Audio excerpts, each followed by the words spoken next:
My mind, all I did was jam on the brake. I mean, I was, and she jammed on her brake, or him, or who, because they had like a full helmet, and man, I don't know, after we got around the curve, I backed up and I talked to him. I mean, I was kind to him, but I said, you have got to stay in your lane. And she said, well, there's a pothole over there. I said, Wow. Yeah, there's a car over here. I said, if I didn't think we would have killed you, you know. Mhm. Oh, I was so shook up. I cried. Cause I mean, you know, if you hit somebody, you never get over it. No, what? That was pretty much the exact same thing happened, which is why I know a cornfield does horrible things to your paint job. Because I was coming around a curve. I was on the outside of the curve. There was a cornfield here. I was on the outside of the curve and there was a cornfield over here. And someone was coming around this side and they just were using my lane. Just coming around the curve, cornfields on both sides, can't see anything, and they just used my lane. And I had a Camaro Berlinetta, and it was, you know, it's, what is that? Real drive, huge, heavy car. And it's like, there was no way I was keeping on the road. And so I turned off the road thinking I would go into the grass. And once the tires hit, I just spun the back end of it into the cornfield. And I can tell you that it really messes up your paint job. But I can also tell you, other than a few scratches on the fender, I drove home and we were fine. Hitting them would not have been that option. Did the other car stop? No. Of course not. That blows my mind. I was only probably 18, 19 years old. And so for me, I sat there for a while. This is before cell phones. And I got back on the road and I drove home. And I got into the car and, you know, one of at the tail end, there's this little bitty vinyl strip that's glued and it's cockeyed. I saw that and then I started sobbing. This is how I handle, you know, emergencies. I am great in an emergency. But as soon as it is no longer emergency, I am completely useless. Exactly. Yeah. We laugh about that a lot in my family because my dad is completely great. And then, like, as soon as the emergency is over and he sits down somewhere, he'll start shaking or he'll start like hyperventilating. You know, it's like, and I'm not quite the same, but I'm almost the same way. We're very good in crisis. After crisis, you need to give us some space. But, Is Brenda coming? I don't know. She There's, said Marcia came last night. Yeah, Mark. yeah, Marcia had to come last night because she had something today. And, yeah. I can't remember who else. Brenda was wasn't there. at Salvation Army Auxiliary either. Maybe she's out of town. She could be. Was Is she going somewhere? She was at church Sunday. You talking about Brenda Arnold? Yeah, she Uh-huh. was at church Sunday. Maybe she's running late or something came out. Who knows? Never know. Never know. I cannot remember. Everybody tells me when they're gonna be where, but I can't remember which week is which and who's gonna be where, so I don't. Remember my own schedule. I try not to pretend that I have a clue, so. This week we are hanging out with the Adulteress. How does it feel? Oh, wonderful. For those of you who just got the book, we are on page 63. And, let's see here. Just open up.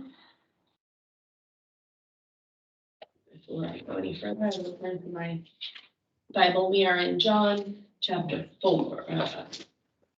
Chapter 4. I feel like it's. No, it is not.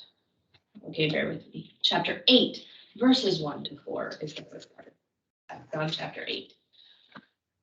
Here there's a 4 in there somewhere. It's technically verses 1 to 11.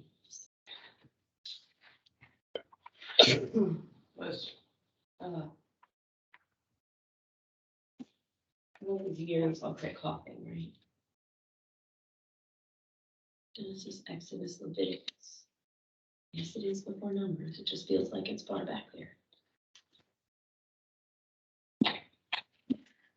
My bookmarks all fell out of my Bible last night when I dropped it. So I figured I better get my pages back before we begin. But welcome to study this week. Let's hang out with in peculiar grace. William Somerville says, there is something in a face, an air, and a peculiar grace. which boldest painters cannot trace. So, oh, Jean. Jean. I'm sorry. Oh, you're good. So we're going to share first our story from Liz Curtis Higgs, and then we'll visit John chapter 8, and then we'll kind of see where we end up. So the day was barely born, but Grace's mind was already made up. She would spend her free afternoon as an expressionist painting. Squinting at the alarm clock, she sat up in bed with a lazy cat-like stretch and rolled the stiffness out of her shoulders, smiling into the shadowy darkness of her dorm room. Yes, at 2 o'clock, she would stake her claim on a bit of bare wall space facing Quincy Street and plant herself among the likes of Klee, Beckman, and Kandinsky, creating a human objet d'art. I don't know how to say that in French, so you're just going to have to bear with me. Close enough. Good. It's funny, I can read all manner of Hebrew things, but French is not my jive. So. It seemed the perfect pastime for an artist model. After sitting utterly still for hours while Boston area art majors reproduced her on canvas or sketch pads, it was her turn to become the artist, using her own body as modeling clay. People gawked at her, of course, and giggled behind her back. So, being watched by others felt completely natural to her. Last Thursday, she'd assumed a surreal pose in the vicinity of her favorite Picasso until the Fogg Art Museum curator pointed a sharply raised eyebrow in her direction. Grinning, she'd scampered out of the front door into the late spring sunshine, anonymous once again. Today, then, she would join the Expressionist collection. She glanced at the mirror mounted on her closet door, imagining a live-action Van Gogh.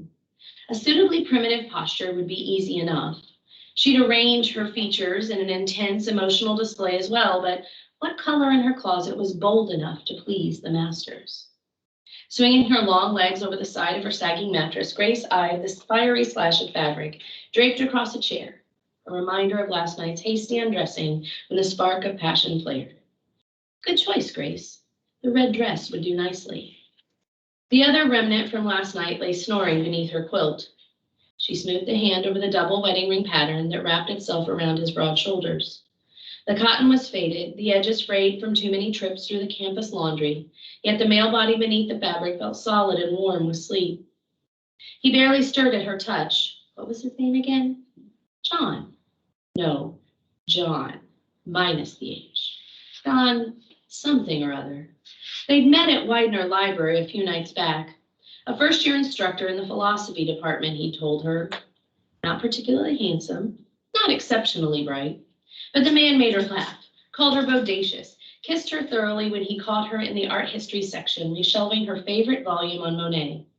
Yes, he'd made quite an impression, both that night and last. A pre-dawn stillness hung over the small space cramped with books and drawings, piled in an artless heap.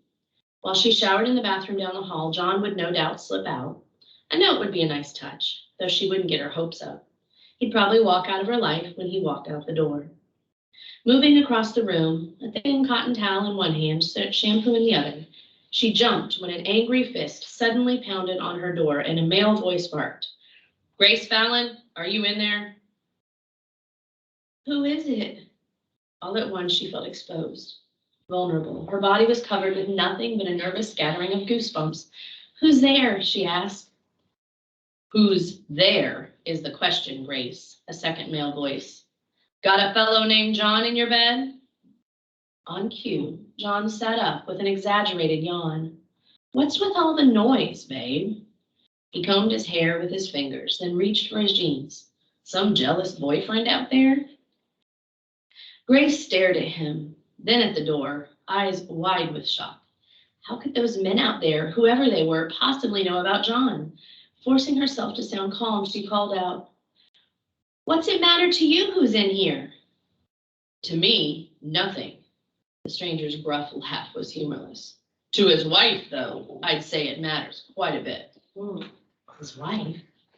Grace clutched the towel against her and stared at the man searching for his shoes. John hadn't mentioned being married. Then again, they usually didn't. She kept her voice as steady as possible. I'm afraid you've got the wrong room. No, Grace. A different voice this time, a woman. You caught the wrong man, it seems. In the wrong place. Grace stifled a groan. Lynn, the head resident, a humorless older woman with a penchant for enforcing rules few people cared about anymore. We're coming in, Grace.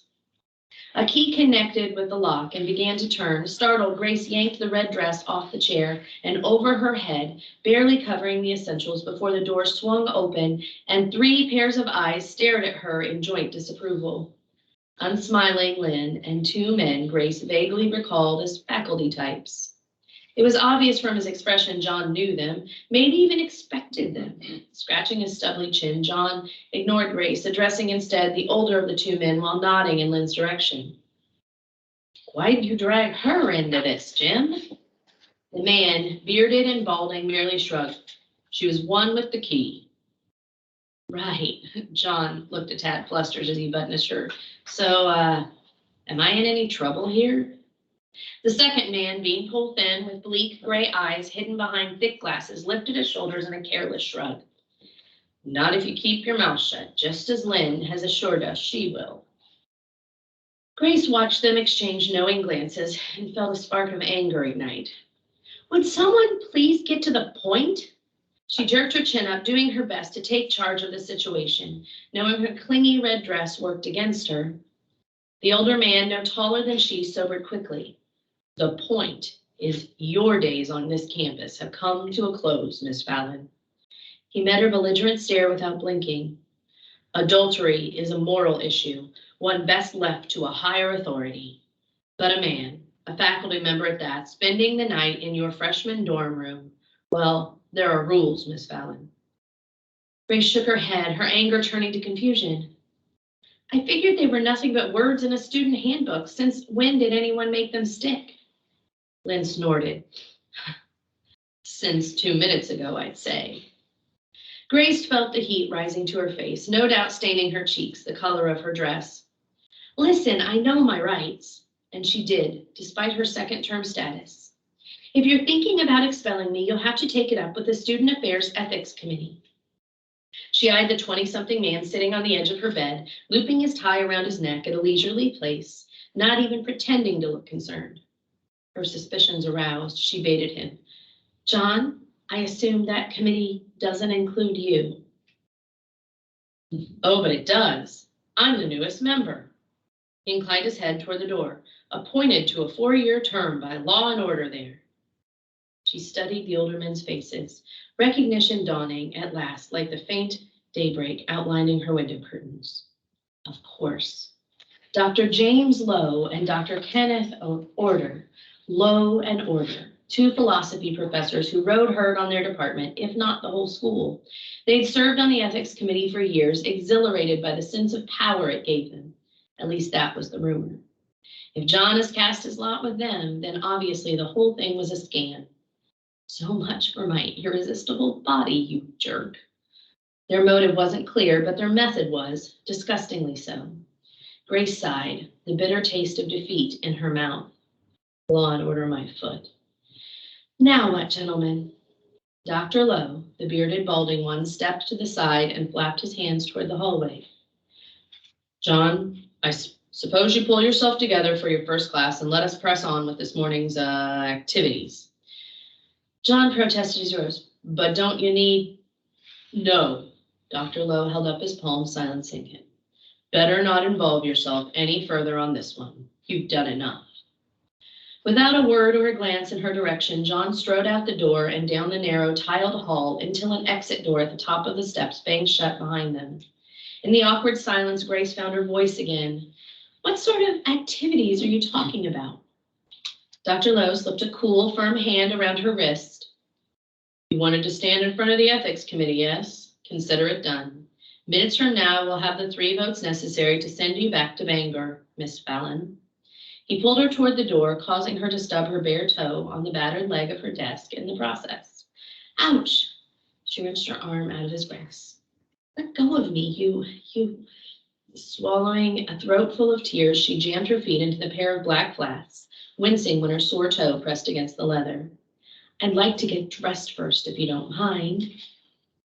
But I do mind. He snagged her elbow this time and held on tight. Your present attire is more than appropriate.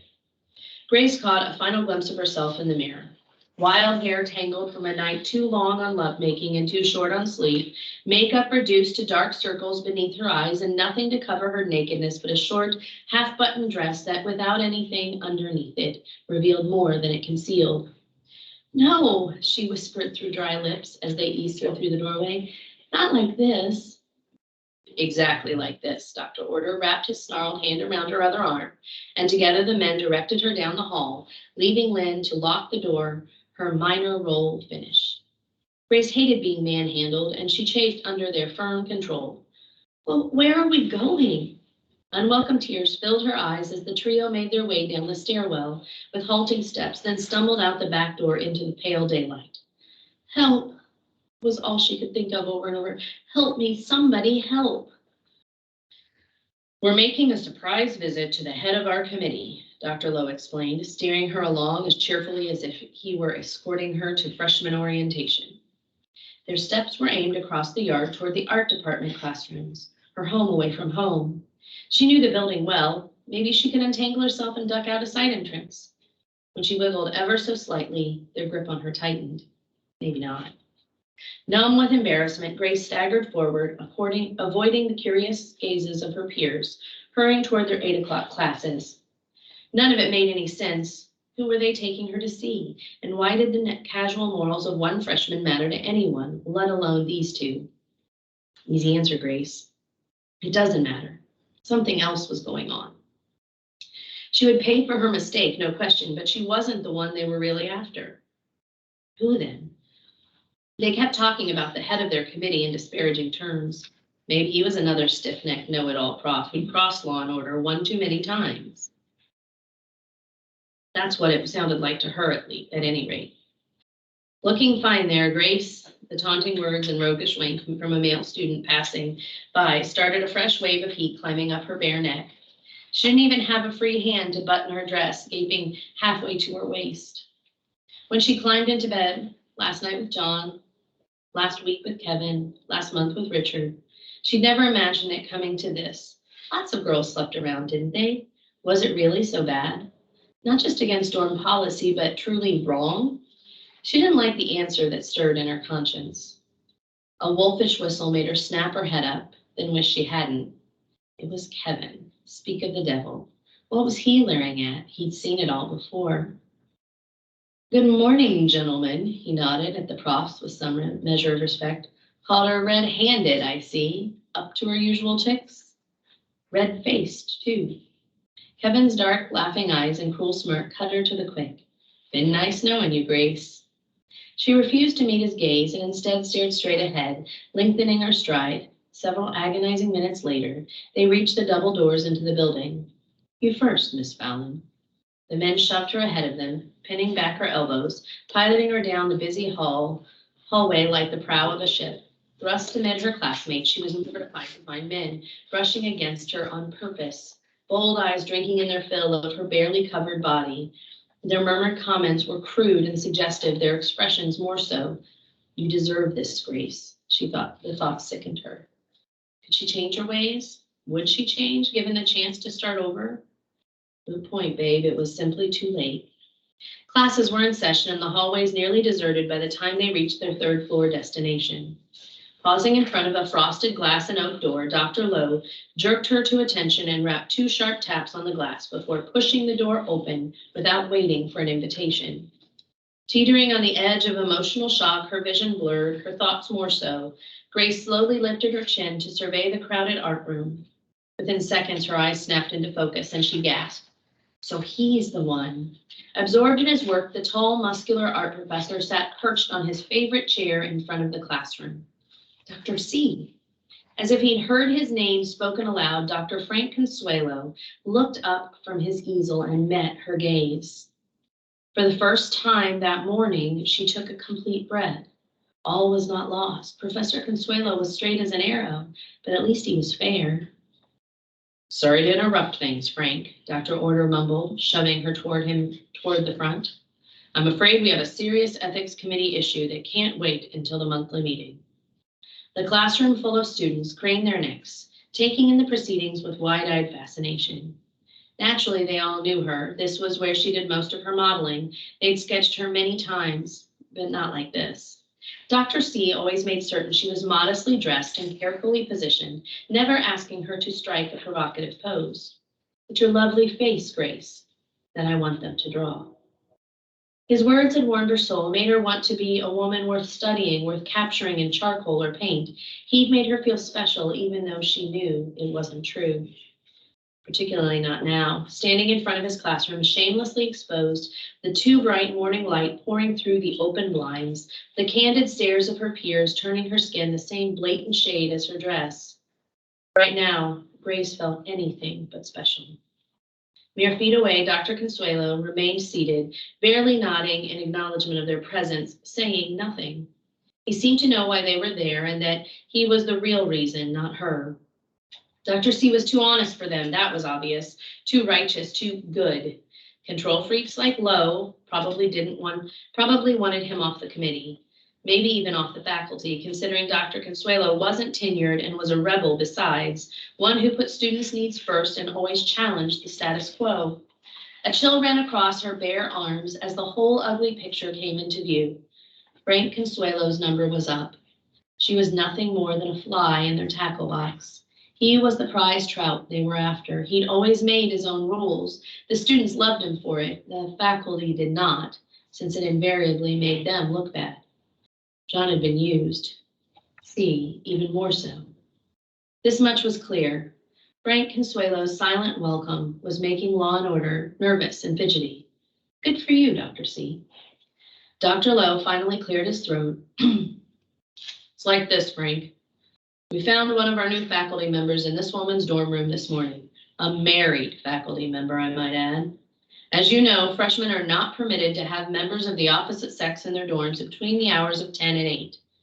Totally against school policy. Isn't that right, Dr. Consuelo? She watched as Dr. C listened, neither agreeing or disagreeing with the man's caustic accusation, just listening. Dr. Order coughed once, then chimed in. It's right there in the student handbook, spelled out in black and white. No men in the dorm overnight. Grounds for expulsion. No warnings, no second chances, no grace. No grace. She closed her eyes, overcome with the truth of it. Her carefree artistic life was over. She would be expelled by day's end. No one could save her now, not even Frank Consuelo. They had him over a barrel. He couldn't argue with the printed word. Dr. C knew she'd broken the rules. Even she knew that. Everyone did. So, Frank, what's your verdict? Her lids fluttered open in time to see Dr. Order pull a folded sheet of papers from his suit pocket. Here we go. Will you sign the committee's statement to expel her? Dr. Lowe and I are prepared to do so. Now it's up to you, yes or no? No, please, Grace bit her lip, fighting tears. Getting away with it until today hadn't made it legal. It's just made it easy to forget what was right. If Dr. C was head of the ethics committee, his choice was clear, her neck or his. She clutched her stomach and prepared herself for his decision. He wasn't deciding, though. He was painting. Painting. Brush in hand, the back of his easel facing them, Dr. Consuelo busied himself covering the canvas with strong, broad strokes, studying his efforts intently, ignoring the men completely. Stunned, she looked around the room as others shrugged and then began dipping their brushes into various paints. Red appeared to be their favorite, working with quiet, concentrated movements. From the corner of her eye, she noticed that their brushes, driven by carnal images run amok, revealed even more curves than her short dress promised. While Lowe and Order stood there, fuming in silence, the students eyed her at length, then returned to their canvases. Their unguarded expressions told her exactly what they thought of her. Or she was dressed like one, wasn't she? She'd acted like one, hadn't she? The lust on their faces as their gazes undressed her further made her feel sick to her stomach and dizzy with shame. Even some of the female classmates seemed overly interested. It was too much to bear. Way too much. Get it over with, Dr. C. As though reading her mind, he looked up from his painting. His eyes met hers with honest warmth and not a hint of desire. In all the weeks she'd posed in his classroom, he'd never looked at her with anything but the kindest regard. She felt her skin cooling at the faint whisper of an unseen breeze, sensed her heart slowing to a more peaceful cadence. And when Dr. C finally spoke, every head turned, every ear listened. If you've never done a single thing you're ashamed of, gentlemen, then by all means, sign the paper. At that, he returned to his painting without another word. Grace, however, heard an unspoken word fill the hollow spaces inside her. It was growing louder by the minute, set to music by the rhythm of her heart. Hope. Somehow, was he a miracle worker or what? Dr. C had managed to accuse the men of nothing, yet put them on trial at the same time. Never done a single thing they were ashamed of? Who would dare confess such a foolish lie? She bit back a smile and watched his partners in campus ethics try to handle this one. A word she'd learned in Comp 101 suited their situation perfectly. Law and order were flummoxed. The men looked at each other for an answer and found none. They looked at the students busily painting and came up empty-handed. They looked at her and then quickly looked away. Now hers turn it is it to blush, fellas. Mesmerized by the graceful strokes of his brush, she focused on Dr. Consuelo instead, marveling at the ease and speed of his movements. Was there anyone better in all the world? Absolutely no one else came to mind. Putting his brush aside, he straightened and exhaled with some measure of satisfaction. So, Grace, where are your accusers? There. She whirled around and found to her amazement that Dr. Lowe and Order had quietly disappeared, leaving the classroom door wide open. Oh, they're gone. Dr. Consuelo gathered the legal-looking papers they'd left behind, tore them in half and tossed them in a nearby wastebasket. Then I certainly won't be the one to sign your life away. She faced the man who'd given her back her future. Tears that had threatened earlier returned as a tight knot in her throat. You won't? No, Grace. He lifted his painting off the wooden easel and turned it around for her and the entire class to see. It was a portrait of her, of Grace, fully swathed in white from her neck to her toes with only her face in fine detail. She was radiant and innocent as a young girl, shining forth from the canvas as if lit from within. This is how I see you, Grace. Her tears began spilling over their banks, but I'm forgiven. Propping the still wet painting on the floor, he slipped his jacket off and tucked it around her shoulders. Now go home, Grace. Wash your face, get dressed, start over.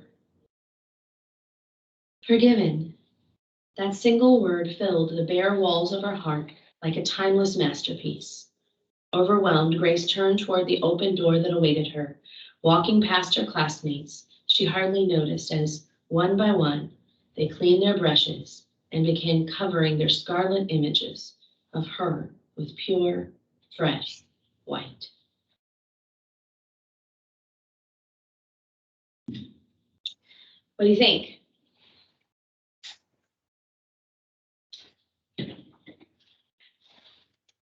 How's that for a story?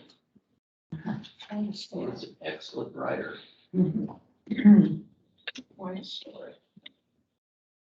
This one, by the way, there's a whole book about it. You turn to the very last page of your book. It's there. So if you want to study more on this one, this is the first Jesus one we've done, so I thought you might be interested.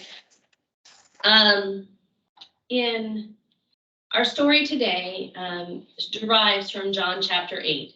It's truthfully only 11 verses. It is short and sweet. It is positioned in scripture in a way where Jesus has been challenging the ethics committee, the Pharisees. He has been challenging the priests with his teachings, with his methods, with his ways of revealing God and God's ways.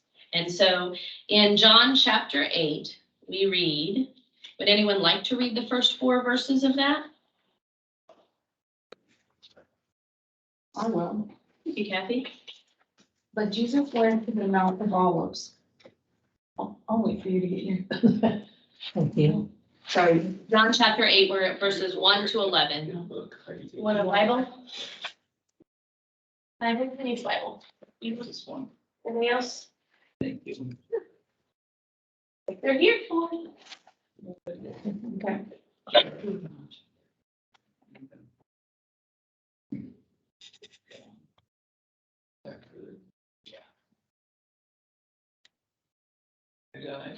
Going to, there's Matthew and Mark, Luke, and John.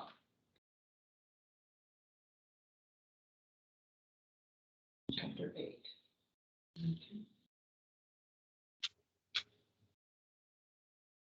Just give us the first 4 verses Okay. to start. But Jesus went to the Mount of Olives. At dawn, he appeared again in the temple courts where all the people gathered around him, and he sat down to teach them.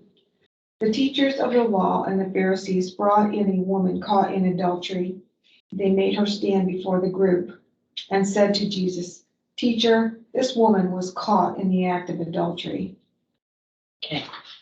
In Leviticus chapter 20, I'm going to get to the right verse. Verse 10, it reads, "If a man commits adultery with another man's wife, with the wife of his neighbor, both the adulterer and the adulteress must be put to death." That is where it is in the law. And now let us go back and starting at verse 1, read through verse 11. Anybody want to do that? Thank you, Nana. We're starting again at verse 1. Yeah. Okay. But Jesus went to the Mount of Olives. At dawn, he appeared again in the temple courts where all the people gathered around him, and he sat down to teach them. The teachers of the law and the Pharisees brought in a woman caught in adultery. They made her stand before the group and said to Jesus, "Teacher, this woman was caught in the act of adultery. In the law, Moses commanded us to stone such women. Now, what do you say?" They were using this question as a trap in order to have a basis for accusing him. But Jesus bent down and started to write on the ground with his finger.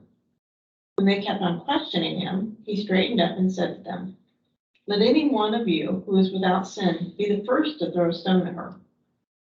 Again, he stooped down and wrote on the ground. At this, those who had heard began to go away one at a time, the older ones first, until only Jesus was left, with the woman still standing there. Jesus straightened up and asked her, "Woman, where are they? Has no one condemned you?" "No one, sir," she said. "Then neither do I condemn you," Jesus declared. "Go now and leave your life of sin." What's strange, interesting, missing, new, different in this story to you? Compared with Grace's or Well, Leviticus? just in general as you read it. Diane. Yeah. It is true, he's missing. Leviticus 20:10 said the adulterer and the adulteress would be put to death. But they didn't, she was caught in the act, it says. They just left him alone. But it said, a married woman in Leviticus, didn't it? It's a married man. It's a I thought married it man. said a married woman and a married. Oh, did it? Well, it says your neighbor's wife, yeah. But she would still be considered an adulteress, whether she was married or I not, understand. because he was married. But, She didn't know he was married. As long as someone. well, was Grace married. didn't know he was married. We don't know No. that about the But- woman in the scriptural Yeah. story. So, but what else do you see in the scripture story? How quickly everyone turned and left. I thought interesting that was the older first. Is it because they had more sin? Maybe. Yeah, it's in more often. Uh-huh. It might be too that it took them less to realize where they had gone awry with the law because they've been studying and leading in it longer. So, Well, a lot of times, the old days, man wasn't punished like the woman was. I mean, she had to be the. but according to Levitical law, they would have been. Yeah. And so these are the Pharisees who are supposed to be obedient to the Levitical law. That's who they were. Right. And that's the interesting piece of this story. To me, I'm like, well, you were using the Levitical law. Now, it does go on to say, you know, this was a trap. I mean, they had intended to trap Jesus with this. And so they weren't as concerned with Levitical law as him breaking some form of Levitical law. But anybody wonder about the whole bending down and writing in the dirt? Yes, I've always wondered, what did he Well, I write? so seriously want video of it, you know, I mean, Yeah, if it's only like- there were video of Jesus. Yeah, what did Because he what write? did he write? Not only the Pictures, first time, or something. the, yeah, did he? I don't know. Why could John not have written that part down? Yeah. You know? Yeah, He exactly. never said what he But maybe it was just scribbling, like, you know, Well, if I'm taking my time gather my thinking, thoughts and whatnot, I might just be scribbling, he was doodling. studiously ignoring just doodling. someone, so it may have been, that, yeah, the point was, Yeah. he was just giving think time. Yeah. Mhm. Well, and the truth is that it was not uncommon with your hands or your feet or your staff in those times to draw in the dust, to write in the dust, to take thinking time. If you were proposed a sale of something and you wanted to consider, is this a good deal? It wouldn't be uncommon for you to use your staff or bend down and write in the dust and think on it. It wasn't an uncommon practice. It was, as you said, thinking time. It was often something that was done in conversation. Many of those in the Christian community, this is how they communicated they were Christians. You've heard the Christian fish, right? The ichthus. That's what it is. It is the symbol that was used because it is very easy to draw with your finger or your staff or your foot, one line and another line. And you have communicated to those who know you are Christian. If they don't notice it, you simply erase it from the dirt and you have not revealed yourself in any way. There were many a generation where it was illegal to be Christian. Drawing in the dirt was pretty common in that time for thinking, for considering, for communicating, for, just like we would stand and maybe mess with our thumbs, or it was common for them. Or I don't have my phone here, but I noticed my daughter does this. When you talk to her, she sits there with her pop socket Mhm. and pulls it in and out. I have a friend, Karina, she has a ring on the back of her phone, and while she's talking, she flips it back and forth. And, we do things with our hands when we're talking, when we're thinking, when we're waiting. We probably all need those little fidget thingies, the little popper things that the kids have now, right? But it wouldn't have been odd for him, Carol, although it sounds odd in the story because he does, it might have started to get pretty uncomfortable though, because it wasn't like he just took a minute and stood back up. Like how long? He was there an intensely amount of time in order for her, but she's so enamored by whatever he's doing. She doesn't notice they leave. Right. It's when he straightens up and has no one condemned you? Oh, no one has. So it's, this story, it is short and it is sweet, but it has these little tidbits in it. Her writing of it is pretty amazing. It kind of reminds you, if you're gossiping about somebody, you better make sure you haven't done the same thing. Because, it'll show up. Well, and this is one of the things that she talks about in this, that I think is a valuable thing for us to consider, especially in this day and age, is what is sin? What is sin? Okay, I have a couple questions I got to figure out where I put them. So why don't you think they brought the man? He was one of them. Think so? Yeah, I think that they used him to set her up. Okay. Do you think Jesus would have extended grace to the man? Yes. I agree. Yeah. I mean, he extended enough grace to the Pharisees to let them leave, as opposed to. Okay. Is there anybody that's without sin? No. The human condition. Yep. 'Tis the human condition. So in John chapter 3, and on whatever page Grace is forced to stand before her class of her peers, They're forced to stand before the group. They're pushed into public exposure. And they have that, the idea that public exposure and humiliation before the public have a long tradition in ways that we look at sin.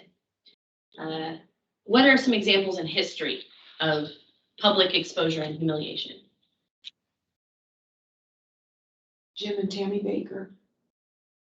I'm told that was an amazing documentary, by the way. But I think it's on Netflix, a documentary about them. But yeah, they were very publicly, she especially was very publicly. But what are historic examples of how we do that? Of how we do what, I'm sorry. Humiliate publicly, expose publicly. Witch trials. That was pretty public. Burning at the stake. Yeah, like Joan of Arc Yeah. or the Scarlet Letter. Yeah.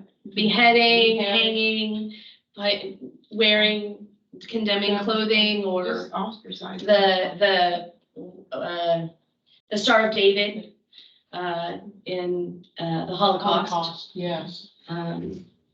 Whipping posts for Ostracizing people, throwing them out of the community. exposing them to the thing that cast them apart. The whipping posts of slave plantations. Hand for hand, hand for Hand thumb. for hand. Still done in some Islamic countries. So what do you think it accomplishes? Public exposure and humiliation. What does it accomplish? People want to avoid it. Have you ever They're faced it? willing to deal with their private sin, you know what I mean? As long as they're willing to commit the sin, as long as it's not gonna be exposed. But if the threat becomes too real, then it's more of a deterrent, I think, the public exposure is. Have you ever faced public exposure, humiliation, public humiliation? Not necessarily for sin, but for a perceived sin. Being the bastard child of my mother, What? being the bastard child of my mother, Did people say that? yes. Oh, I had teachers say that to me. That's terrible. Oh, I know. I was like, Judy wrote a note and she called me a bastard in it. And my fifth grade teacher Is that said, your teacher that wrote no, that? my friend. And my teacher said, but Lynette, you are a bastard. Oh, And I'm just like, seriously? But no, that was, in the sixties, that was, Yeah. and there were 3 of the 6 of us were illegitimate and it was just not a done thing, right? So, no, we suffered mightily at, Wow. the concept that a human being is illegitimate, in and of itself is culturally ridiculous. I was a child at the time, so let me Yeah. tell you. Yeah. And so, you talk about stigma and, it went, Humiliation. it was constant. And it Horrible. wasn't just if the teachers are expressing that, the class picks up on it too. Yeah. It didn't help that we were dirt poor and poor sanitation and those types of things either, but, Those are situational. They have nothing to do with identity. All of those are situational. They have nothing to do with identity. But the way society and everyone looks at it, Yeah. very wrong, very wrong. During World War II, I was about 9 years old. And my mother and father had both come over from Germany many, many years ago. Well, Before World War II. way before. Yeah. I had 4 brothers serving in World War II.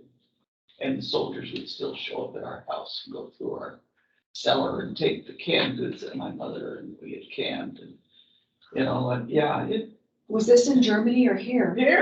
here in Colorado. Yeah. Oh, my gosh. Yeah, and, and I could tell you stories. I was just telling Carol that, our crops were in the ground and you couldn't hire any help. They were all gone. They took all of my brothers. They took all of our hired help. My one brother was in the Navy. He was in the submarine that was attacked Pearl Harbor.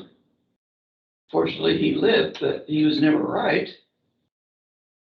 But they would come and actually go in the cellar, which we always had outdoor cellars because of storms. And we always kept all our canned goods down there because it was always cold. I always hated that place because there were spiders. It's creepy. Yeah, my grandparents had one too. They're creepy. Yeah, but they actually went down there and took all of our canned goods. They butchered pigs, our pigs and some of our steers, Okay. and took them. There was a dairy farmer in my hometown, and I knew his son and his grandson. But he was crippled. I want to say from 1944 was the year. Yeah. But he was a Jew from Germany who had immigrated in the 1800s. His family has come. He was the second generation, but they spoke German in their home. He was beaten because he would not give information. This is in Shelby County, Indiana, because it's really a hotbed of German stronghold. Unrest. Yeah, but he was beaten because he would not give them information, and it crippled him. Like it did something to his leg, where he could not farm effectively. Luckily, his son was old enough to help, but not old enough to serve. His son to me was an old man. I met him when I was in 5th grade, and he was probably 50, but I always thought he was the old man. And so it was fascinating to me that he had this, but his father died fairly young because of those disabilities. And then I am the same age as their youngest child. So You know what we couldn't understand is one of my brothers was actually an interpreter. And didn't they check the records? And we always wondered, what happened to all this food? I don't think it went over to serve. I don't think it was sent overseas. no. Yeah, I think that they just. Might have been sold. Yeah, and if you had any money, they took everything you had. That's why burying it in the backyard was the safest thing to do. But yeah, people say you should write a book, but they call it fiction. But some of the coolest fiction is true. Yep, I agree with you 100%. It is a true thing. It's painful though. But I know that was my 5th grade media fair project was on the dairy farm, and I learned enough of their story that in 6th grade I did a story on the grandfather. I got ribbons for the story, not because of the pictures, but because I told the story well. It was a media fair, so you were supposed to tell stories. And I'm like, I didn't even take half the pictures. They were from before. But it was such a horrific story, but a powerful story, because the coolest part of all that is when the son, like the one that I thought was older, in the 1970s, broke his leg in a farm accident and couldn't bring in his crops. This is the stronghold of the KKK. It's right next to like New Pal and Hancock County, where the New Palestine Dragons are. And they were definitely Greenfield. Yeah, Greenfield. They were shunned. He's just over the county line into Shelby County from Greenfield. They still are there. They were Ayrshire cows, but their farm had crosses burned throughout the 50s and 60s on their front porch because they were from Germany. That's it. The great grandparents had been Jews. They weren't. They were Presbyterians. But crosses burned in their front yards, and in the 1970s, the farmers, the dairy farmers of Shelby County got together and they brought in all his crops. They milked his cows for 8 weeks while he healed twice a day. And it's that moment where I'm like, something turned, something changed between the 60s and 70s and those late 70s, early 80s, because they wouldn't have done that 20 years before. He was No, they'd have burned him out. They would have, yeah. They would have burned his crops. They wouldn't have harvested them. So I don't know what changed, but that was the end of the story. There's a happy ending to the story, but sort of. It's still really hard to be a dairy farmer, family-owned dairy farm in this. But if we don't study history, it's gonna repeat itself. We're not far, And I think we're on the way. not far. Mhm. That is those kinds of humiliations are life altering. They're rarely life altering in positive ways. But in our story today, Jesus takes that story and alters it in a different way. You know, human nature hasn't changed.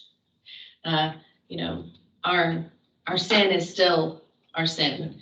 We are still a broken people. But when the grace of God shows up, no matter when the grace of God shows up, everything does change. And that's what we hear in John after verse 4. Jesus extends grace to the woman. And so I invite you to, if you want to turn with me, you don't have to Galatians chapter 6. I want to say here. Galatians chapter 6, if you can join me. It's just a verse, so it won't be a long read.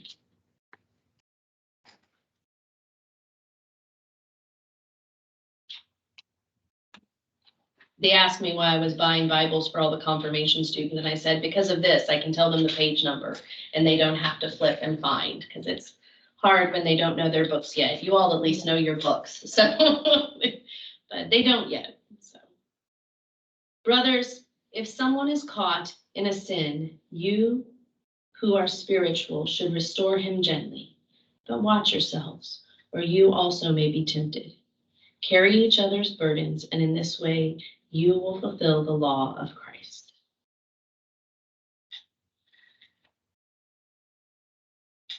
We are called to Christ's example in this story, even though we are much more like the adulteress than we are anyone else. So, how do you hang out with sin?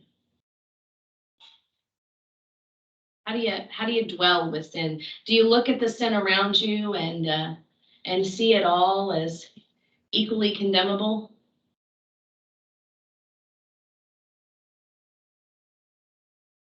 It's a tough question. Are there some sins in your mind that are worse than others? Yeah, sometimes I think that. Adultery, stealing, killing, yeah, And why are they worse? I don't know, they're worse in my mind, they're probably not worse in Jesus' mind. A sin is a sin, you know, but I would find it easier to forgive somebody, I think, on some of the things, but I can't stand somebody that steals and adultery. And you don't have any history in your family tree that might lead you to be upset by that or anything. We haven't heard any stories like that today. Pastor says they didn't call that stealing. They didn't think that was stealing. You know, we had ducks and geese that they would butcher in front of us little kids and throw them in their truck to take them home. Yeah, you can't, you know, they didn't think that was stealing. That was their right. Who was that? Our Americans. Really? American military, right? Yeah, they were in uniform. So what were they Four doing? brothers in uniform. What were they doing around you? Weren't they out They serving were the Germans. country? Oh, There was a big German settlement around there. Yep. oh. You were German. Yeah, we were German, full-blooded And- German. So why were the military there? Still is. Well, she is. Yeah. But one of the reasons the military was there is because there was a large German settlement. Yeah. They had military stationed throughout Pennsylvania because, you know, the Dutch populace in Pennsylvania that is anti-violence is really going to be dangerous in a world war. They don't even own weapons, but they're going to be really dangerous. We better put some military there. Yeah, the Japanese were put in internment camps, but. But the Germans were monitored in other Yeah. ways. Oh. One of the reasons that the United Brethren and Evangelical United Brethren churches were at a place where they merged with Methodism in '68, because they were both German-speaking traditions. And the Evangelical United Brethren Church was predominantly German-speaking up until the 1940s. not in all places, but in most churches, they were German speaking. And the reason that they shrank so greatly was because they were no longer really allowed to speak German in worship. It wasn't accepted. My It father wasn't always accepted. delivered the German sermon in church. We Yeah. would have the English version, and then us kids could go to grandma's house, and he would give the German sermon in church. And, there were a lot of Germans, but there were a lot of people that were German that when we were being abused didn't admit to being German.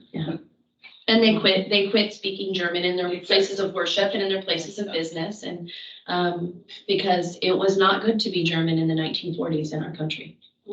So, and thus why the Evangelical United Brethren Church ended up declining from the 40s through the 60s to the point that they were small and Wesleyan rooted. And so we all kind of came together in the 60s. There were good and bad things about that.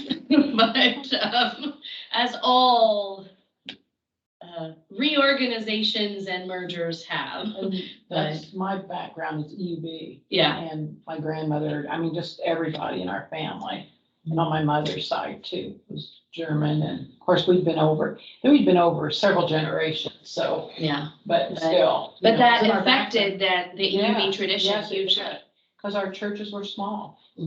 To begin with. To And then when begin they with, can't and- speak German, and Yeah, those who yeah. want to continue to identify that way are really driven out, Mhm. it really changes how the church lives. I mean, it changed a lot of American life. German or Japanese internment camps were horrible. Oh. The Jewish prejudice, or the German prejudice that was all over the country was worse. Because it was normalized.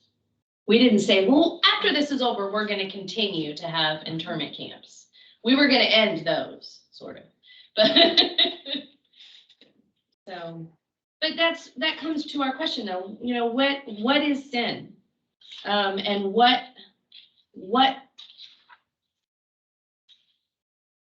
where does the grace of Christ begin and end? Because we want it to have a spectrum, because that's how we as human beings live. I mean, How we evaluate things. yeah, we do. We see things on this, it's good or it's bad, but it can be better or it can be worse, or it can be the best or it can be the worst. We have kind of that. We like lists of things, okay, which is the least sin, and then go on down, like, where's the very worst, so we tend to categorize things, I think, and what's better, what's worse, and. Well, I think we start with the 10 Commandments. Mhm. I mean, that's pretty clear. And then there's places in the New Testament, and I don't have my study Bible here to help me find them, Mhm. but there's places in the New Testament that tells us right from wrong Mhm. and things that we should not be doing. And so I think those are the places you start. And, Are there sins, though, that are worse than others? well, that part, I don't know if it really says that. But, I mean, I personally think murder's pretty bad. I mean, when you do away with someone else's life, that's pretty bad. So if you had hit the moped, you would have been a murderer. Yeah. I know. And how, That would have is started that me. different than the crazy woman last year who came down and stabbed her boyfriend, and the mother-in-law killed the mother-in-law or not? How is that different? Well, intent, I mean, it would have been accidental. Okay, so now we have incremental murder things, okay? Yeah. I mean, if I don't even like to think about it, but, if something terrible would have happened in that accident, I would have called it an accident. In my mind, I would have known that there was, You didn't do it I on did purpose, that's everything for I sure. could, yeah. And that I was not at fault. Although sometimes, we are at fault. So there is a difference between a sin of omission, you omitted doing something, and a sin of commission, you intended to do something. Yes, yeah. Well, if you would have been. Does God texting- have a different level of grace for those? Well, I would hope so. I mean, I still would have had to live with that, and who knows what the future holds. I mean, none of us knows what's gonna happen when we walk out of here today, but for me, the worst thing that can happen in my life practically is if I would accidentally kill or injure somebody else permanently, or, you know, have something happen to someone in my family. But, I mean, accidents happen, and So would Jesus have a different level of grace for you than he does for the woman who did that thing last summer? I guess it depends on the level, whether the woman repented of what she did. Because if you want Jesus to forgive your sins, you have to repent. Okay, so let's You say she did. ask for it. Is the level of grace different? I Or it's forgiveness. don't think so. For the Bible tells us that, you know, when we repent, our sins are as far away as the east is from the west, and that God doesn't remember them. So we are called to forgive as Christ forgives. Yes. So the Now, we question. remember, we can't help it, we're human, we remember, Mhm. but. God knew what was in your heart. You didn't intend Yeah. to, you know, you had no intention of hitting somebody on a moped. But then that list gets kind of crazy, doesn't it? Yeah. So you think you only have a few things, adultery, murder, theft, but now you have murder, but then you have all these different degrees of murder and intent and no intent and whatnot, so then it gets all convoluted. And Jesus doesn't have shades of gray and grace. I'm glad I'm. not Grace like- is available 100% to everybody who seeks it. Yeah, And if they have sought it, is that grace, should that grace, as followers of Christ, should that grace be available in us? yes. I would think. Are we the Pharisees or are we the followers of Christ? I'm gonna be dead honest here. There are days where I pull off Pharisee a whole lot better than follower of Christ. Because it's a whole lot easier to say, I'm not ready to give you grace. You may have said you're sorry, but I'm not there yet. Because I am human and that's where my own sin gets in the way. But see, that's my sin. That's not theirs. And that's, I think, the challenge of this story for us as followers of Christ is that we usually want to see ourselves as those who receive sin. You know, when I ask about grace, you know, when we talked about murder, you know, Kathy immediately put herself in the space of I've killed somebody. But let's put ourselves in the other side of space. You're looking at someone who killed somebody. Where is our grace? Are we the students in the room who painted them red first and we're like, oh, wait, Jesus told us to paint them white? You know, who are we in the room? And that's, the adulteress has an interesting thing to teach us. And we usually have her teach us that, well, the Pharisees were bad guys and Jesus was a good guy and Jesus forgives sin. But to step back and ask ourselves, who are we in the story? We usually want to be Jesus.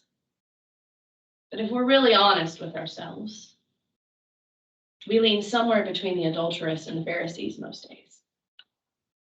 We either sin and don't see it until it's going to change our life horribly, or we have a need to judge others and condemn others in their sin instead of living into the grace of Christ. So, because here's the question, did she really ask Christ for forgiveness before Christ forgave her? No. She just said, no one condemned me. Yeah. She didn't actually get to that place where she said, forgive me, Lord. Jesus was already there. Now her life after this, which we don't get to hear about, so we don't know where she ended up, but her life after this would have been the step, because repentance, we say, well, you got to ask for forgiveness. Well, you know what? You could ask for forgiveness 45 times today. That is not going to live you into God's grace, because grace comes with repentance, not an asking for forgiveness. You can ask for forgiveness all you want, but if you haven't actually repented, which is to turn away from your sin, then what you asked doesn't matter, because it was just words. I mean, how many of us have had someone say, I'm sorry, and you knew in your heart, you knew in your mind, they didn't care. You know? I will never forget when one of my children was small and they were doing something with their friend and their friend hurt them. And they said, "You hurt me." And the friend said, "Well, I'm sorry." And and it was just this perfect moment of, yeah, you're not sorry at all. You're still mad, and that's why you hurt him. We don't think about how often oh, forgive me, Lord. Oh, but I'm going to keep on having that opinion. I'm going to keep on doing that thing. Jesus hadn't even had a "please forgive me, Lord" from her. She was thinking in her mind, maybe she should change her ways, but she wasn't quite there yet. She was just hoping she got out of this horrible situation. With her life now. Yeah. With her life, with her livelihood, So ask yourself that question. One of the reasons that we have that need to have a list of sins is because, as she says on page 81, he talks about a worship leader and a time of Holy Communion and what does Holy Communion give you, grace, how do you find Holy Communion grace? And then he talks about the 7 deadly sins. We have been weaned in a Christian tradition that was influenced by Gregory the Great 1,400 years ago to believe somehow that there are lists of sins that are worse than others. Now, you could say, well, the 10 Commandments are a list of sins, but as you elaborate on the 10 Commandments, they really come into love God and love neighbor. Because all the acts that you would commit in the 10 Commandments are acts against God and against neighbor. Jesus said they can be summed up this way, because if you look at what you're doing, if it doesn't love God and love neighbor, then it is a sin. But Gregory wasn't comfortable with the 10 Commandments, and Gregory wasn't comfortable with what Jesus said. Gregory wanted a really clear list, because if he had a really clear list, to be real honest, he could charge you more for those to get forgiveness than if you had done something else. Because this was a season in which you paid for forgiveness in the church. I know it's wrong, but it is our history. So the question is, do we look at our own perspective on sin? Do we recognize that it's not only shaded by Christ, but it's also shaded by the history of our tradition, which has not always had healthy views of sin and has not always had Christ-like views of sin. Gregory was doing it for money. That's why he came up with the 7 deadly sins. He wanted to have enough money to have a fancy church and fancy robes and a fancy life. Very possibly all the concubines. Yeah, and very possibly all the concubines he wanted. Let's be honest. So we need to ask ourselves, where does our perspective on sin come from? And where does our perspective of where we sit in the story come from? This one's a little more challenging, I think, because it does take us into our relationship with Jesus. And so it was easier when we were like, well, tent pegs, murdering people with tent pegs was not that big of a deal. And, whether or not our ghostly dad was going to show up, that wasn't something that we were really concerned ourselves. But our role in judgment and sin is still very much a part of who we are. And Jesus has a particular path for us in that. We usually don't see ourselves as the adulteress in this. How many of you, when you read this, went, "Oh, I'm Grace"? Anybody sign up to be Grace when you read the story? You probably wanted to be Jesus by the end of it, or Frank in her story. You probably wanted to be by the end of it. But the truth is that we really are her in the story. And, We really are what? we're really Grace in the story. We're really the adulteress. That's who we are as people of God.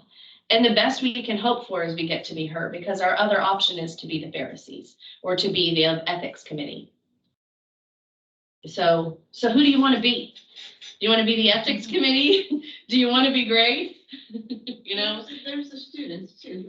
Well, there were the students who ultimately started out siding with the ethics committee, and only because they began to follow Christ, or Frank in this case, were like, oh wait, we could see this differently. And you got to ask yourself, who do you want to be? So Well, we're gonna look at, on page 86, we're gonna look at the lessons that Liz Curtis Hanks gives us for this particular story, and kind of talk about those as we wrap up today. So the first lesson she gives us is that exposure is painful, but it is often necessary.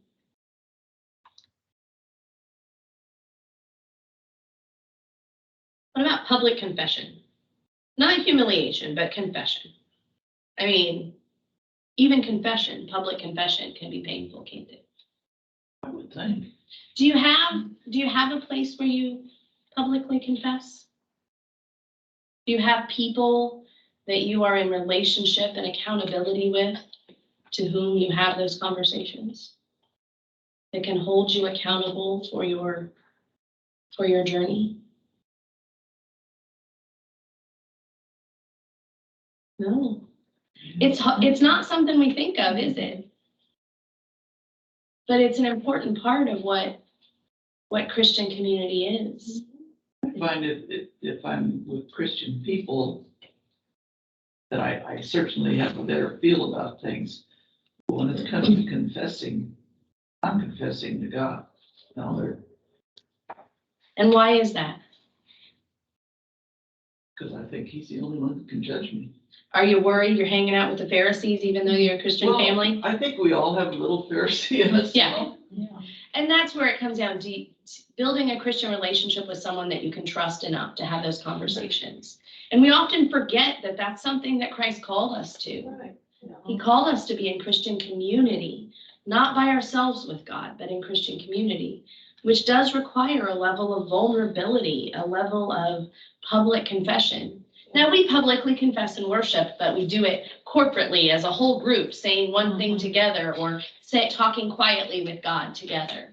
But I would challenge you to consider who are the people that you can share the painful stuff with and trust with the painful stuff of your faith journey. I have two women that I See, so do. you do have those people. You do have those people. Do you have people that you feel you can trust? Yeah. Once you start to say it like that, and if you don't, I will say, begin to explore by praying with friends. That's one of the places that I first nurtured. Who are those people that I can truly confess with? By simply praying with people. And because you can pray kind of vaguely and begin to build a faith relationship with someone that you already know in faith, but pray with them, and you'll begin to find who are the people that you can open up to a little You're easier. not asking them to judge you or forgive you even, you're just asking for them to help.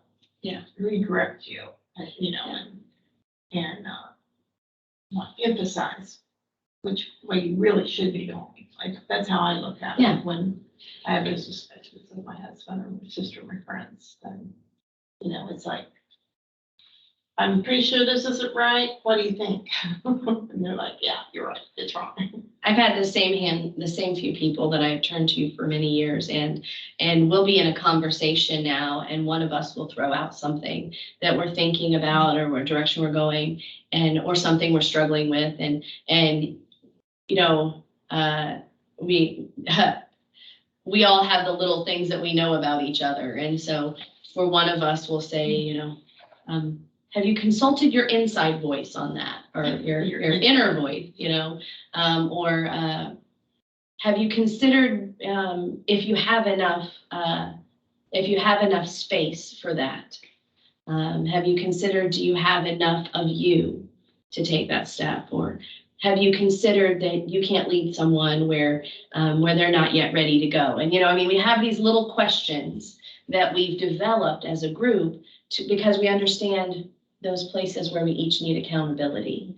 And so they're little questions where there's no judgment in them. They're just like, I see the moment here where you might be going back to that place that you said you were trying to walk away from, or where you get in a risky spot with you and God. So do you think this?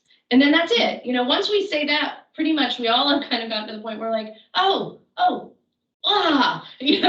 and we can turn. We can take a turn in our repent and move in the direction. That's what those people do in our lives. They don't judge us. They don't tell us we're right or wrong.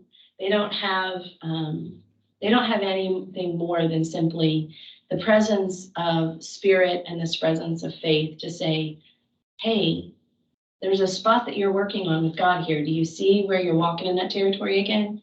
And that's really it. Think about this. Yeah. Or Kevin, let your conscience be your guide. That's his favorite line. Is it? And he doesn't just use it on me, like, but, I mean, I'm sure his office staff is just kind of like, seriously, but that's his task. Isn't it from like Cinderella or one of those? Just be your guide. I think it's more like Pinocchio. Is it Pinocchio? Or- It's one of those. And I'm like, It's an older one. it's in a Disney movie. I don't remember which Disney movie, Your but conscience be your guide. yeah, so. Oh, yes, it might be the Blue Fairy in Pinocchio. No, I'm like, I know. I think that's I'll right. have to look it up. Now I'm gonna have to know, so, okay. Okay, Ah, we're exposing But- ourselves here. yeah, the second, well, is there anything about exposure being painful but necessary that you would want to add there? Do you take those steps? Sometimes, if you get by with something, you know, a secret sin or something, you just keep doing it until you're caught or found out.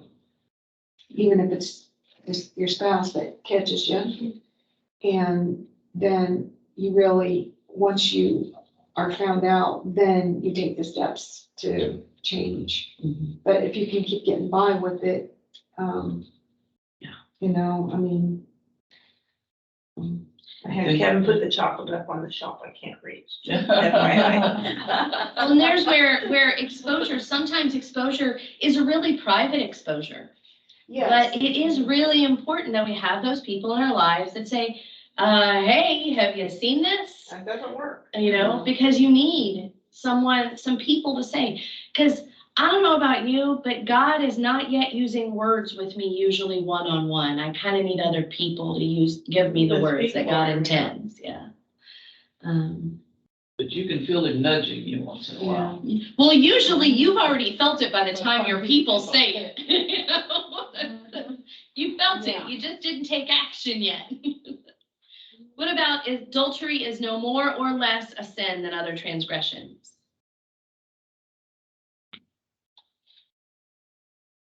That's the one where we want there to be a grayscale, don't we? We want there to be a grayscale because there are sins that we would never think of committing. And then there are sins that I was like, well, I did that, but I haven't done that again. Or I did that, but I wasn't as smart then. You know, so we kind of want it to be a grayscale. But when it comes to grace, is it really? It's available right there, available. That one's, and this is the one I think that we all fight with the most. Because we were raised in a very human kind of, there is a big spectrum. And I think it's one of the things that we're challenged by in our current American culture is you're either this or that. And we don't like that either, do we? We want everybody to be the this that we are. Or at least we're pushed to have that. But even when you agree on something, do you agree on everything? Not usually. So there's always this spectrum, but the spectrum doesn't apply to grace. Because grace is, just like sin is. I mean, I would like my sins to have, less credits against me than some of the sins that people have committed in intentional ways.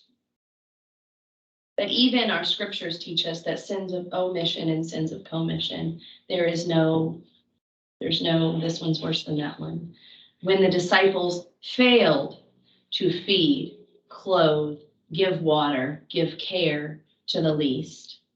Well, they didn't intentionally say, I'm not doing it. They just didn't do it. It was an omission. It wasn't they intended to. They just didn't see it. Was it still sin? Did Jesus say you were still doing those things for me? Yeah. But we don't like that. That's a hard one for us because we would like to be less sinful than somebody. Wouldn't you? I would. I'd like to be less sinful than somebody. I'd like for everybody to be less sinful. That would be nice. Yeah. That would be really good. That silence is golden. I imagine in this story that the Pharisees come up and they're all like, they maybe have got a little adrenaline because they got this moment where they're going to catch Jesus. But as they're standing there and Jesus is more and more just calm and chilled out and doing his thing, that the adrenaline goes from an adrenaline that's of joy to like an adrenaline and a heart rate that's like fear. And that the silence is the space where they can begin to hear their heartbeat in their ears because he just stands there. I think we listen when we're in silence, we do learn some of the greatest things. Don't you find when you were young and you knew you'd done something wrong and your dad knew you'd done something wrong and he doesn't say anything, he just stands there and looks at you? Man, I really was whipping my butt.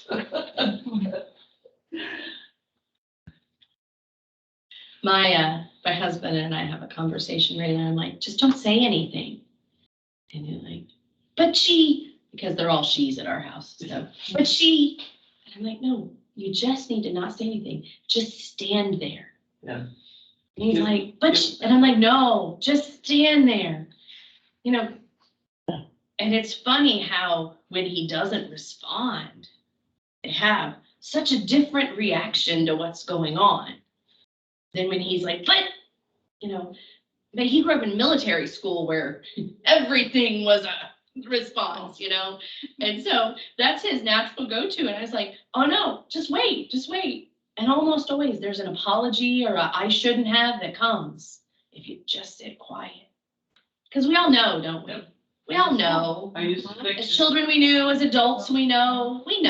just give me my punishment and get it over with, was my philosophy. I mean, how many of us have said the thing, whatever the thing is, and then we walk away and then we're like, oh, I gotta go say I'm sorry for that. That should not have come out of my mouth. Again, silence is golden. But the other piece that, and she didn't allude to this much in this, and maybe it was in a different chapter, maybe it's in a different book I read by her, but she talks about how it is in silence, and I'm pretty sure it was in a different book, but again, I've read all the chapters of this one now, so I could be really off. She talks about how silence is the space where the light of God shines in. And so that silence is golden phrase, when I read it here, took on a very different perspective. It's not just, the Pharisees became more aware of their own sin. So yeah, the light of God shine in, but it's also the place where when we sit in silence, God has the opportunity to speak in. And that's the challenge I think most of us face in our prayer life. We're really well practiced at these are the things we need to take to God. And these are the things we need to thank God and appreciate God and understand God for. But we don't have silence for the light of God to shine in our prayer life. We kind of move through the things we needed to say. Okay, God, amen. And I know that, and this is not this church, but I remember a church where I just counted to 10 breaths. 10 breaths, which ends up being somewhere between 15 and 20 seconds. And I got reported from when we did a worship survey that I needed to not take so long before I said the Lord's Prayer. It was too much silence in church. Because taking 15 to 20 seconds was too long to listen to God as a corporate body. Now, I'll be honest with you, I pulled myself back to 3 breaths, and then every couple months I just added a breath. And when I eased us into 20, it worked out just fine. But when I started, eased into 10, it worked out fine. But when I started with it, it was too much. But we got accustomed to silence as we eased ourselves toward it. So I got back to 10 breaths, but it took me probably about a year to get back to 10 breaths. And they didn't notice at that point. Nobody complained the next time we asked them about worship. But it's hard for us to stay in silence. Maybe it's hard for us to listen to places where God would say, hey, you aren't listening to your accountability voices, so I need to tell you now where you are. I don't know. Then the last piece, the last lesson she gives us is obedience and freedom walk hand in hand. Her freedom is directly related to her obedience to what he gives her at the very end there, which is go now and leave your life of sin. Her freedom is directly related to her obedience to God. And that's true of us too. Our freedom from the weight of sin is directly related to our obedience to living in God. We can be thankful for the grace of God. But if we haven't turned, you can say, forgive me all you want, but if we aren't turning towards the obedience to God, we aren't really walking in freedom. We're still bogged down by our sin.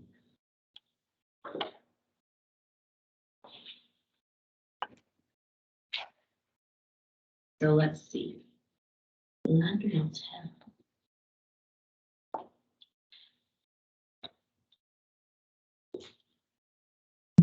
You guys ready for Blood Will Tell? That's horrible. I don't read the titles of them often, and then I do, and I'm like, oh. So, okay. Athaliah. I was like, her name, what is her name? Athaliah is our bad girl for next week. Athaliah, and she is, well, she's kind of all over the place, but we've hung out with women like her before at this point. So we're going to hang out with Athaliah next week. And what did you learn from the adulteress this week?